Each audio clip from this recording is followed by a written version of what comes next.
गुरुदेव। प्रेमी भाई बहनों, सत्संग जब महापुरुष सुनाते हैं तो उसका सीधा असर आत्मा पर होता है, मन पर होता है। इस विषय में एक दृष्टांत आता है। एक संत की कथा सुना रहे थे और उसमें एक बहरा आदमी सत्संग सुनने आता था जो एक भी शब्द सुन नहीं सकता था। तो संत जी जब कथा सुना रहे थे और वृद्ध जो बहरा आदमी था वो बैठा था, और जब संत जी कथा सुनाते तो वो कथा सुनते सुनते हंसते, पर वे बहरे हैं। कोई ऐसा प्रसंग आ जाता तो वृद्ध हंसने लगता, जबकि उसको सुनाई नहीं देता था। और बहरे मुख्यतः दो प्रकार से हंसते हैं। एक तो कथा सुनते सुनते जब सभी हंसते तब, और दूसरा अनुमान करके बात समझते हैं तब अकेले हंसते। बाबा जी ने कहा, जब बहरा है तो कथा सुनने क्यों आता है? रोज एकदम समय पर पहुंचता, चालू कथा से उठकर चला जाए ऐसा कभी नहीं करता। घंटों के घंटों बैठा रहता जब तक कथा चलती। बाबा जी सोचने लगे, बहरा होगा तो कथा सुनता नहीं होगा, और कथा नहीं सुनता होगा तो रस नहीं आता होगा, रस नहीं आता होगा तो यहाँ बैठना भी नहीं चाहिए, उठकर चले जाना चाहिए, ये जाता भी नहीं। बाबा जी ने उस वृद्ध को बुलाया और उसके कान में के पास ऊंची आवाज में कहा, क्या तुमको कथा सुनाई पड़ती? उसने कहा, क्या बोले? फिर बाबा ने कहा कि आपको जो सत्संग सुनाया जाता है वो सुनाई पड़ता?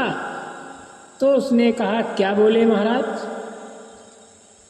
बाबा जी ने फिर ऊंची आवाज करके पूछा, मैं जो कहता हूँ क्या वो सुनाई पड़ता है? उसने कहा, क्या बोले महाराज? बाबा जी समझ गए कि ये नितांत बहरा है। बाबा जी ने सेवक से कागज कलम मंगाया और लिखकर पूछा। वृद्ध ने कहा, मेरे कान पूरी तरह से खराब हैं, मैं एक भी शब्द नहीं सुन सकता हूँ। कागज कलम से प्रश्नोत्तर शुरू हो गया, फिर तुम सत्संग में क्यों आते हो? बाबा जी ने कहा, फिर तुम सत्संग में क्यों आते हो? तो उसने कहा, बाबा जी सुन तो नहीं सकता हूँ, लेकिन ये तो समझता हूँ कि ईश्वर प्राप्त महापुरुष जब बोलते हैं तो पहले परमात्मा में डुबकी मारते हैं।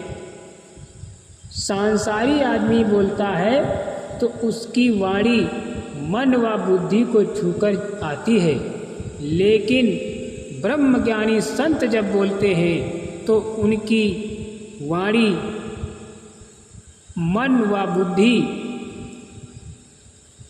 को छूकर आती है। मैं आपकी अमृतवाणी को नहीं सुन पाता हूँ, पर उसकी तरंगे अनुभूति मेरे शरीर को स्पर्श करते हैं तो रोम रोम पवित्र होने का आभास होने लगता है। दूसरी बात, आपकी अमृतवाणी सुनने के लिए जो पुण्यात्मा लोग आते हैं उनके बीच बैठने का पुण्य भी मुझे प्राप्त होता है। बाबा जी ने देखा कि ये तो ऊंची समझ के धनी हैं। उन्होंने कहा, 2 बार हंसना आपको अधिकार है, किंतु मैं ये नहीं जानता हूँ कि आप रोज सत्संग में समय पर पहुँच जाते हैं और आगे बैठते हैं, ऐसा क्यों? फिर वृद्ध ने कहा, मैं परिवार में सबसे बड़ा हूँ, बड़े जैसा करते हैं वैसा ही छोटे भी करते हैं।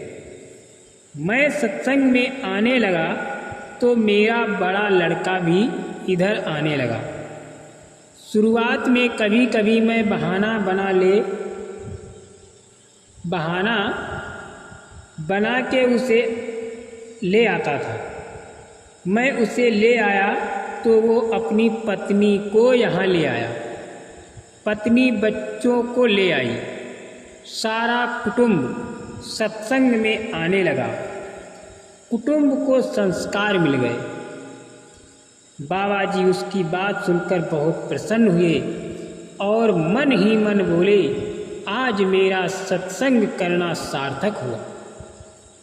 भगवत चर्चा, संतों का सत्संग ऐसा है कि ये समझ में नहीं आए तो क्या, सुनाई नहीं देता तो भी इसमें शामिल होने मात्र से कल्याण हो जाता।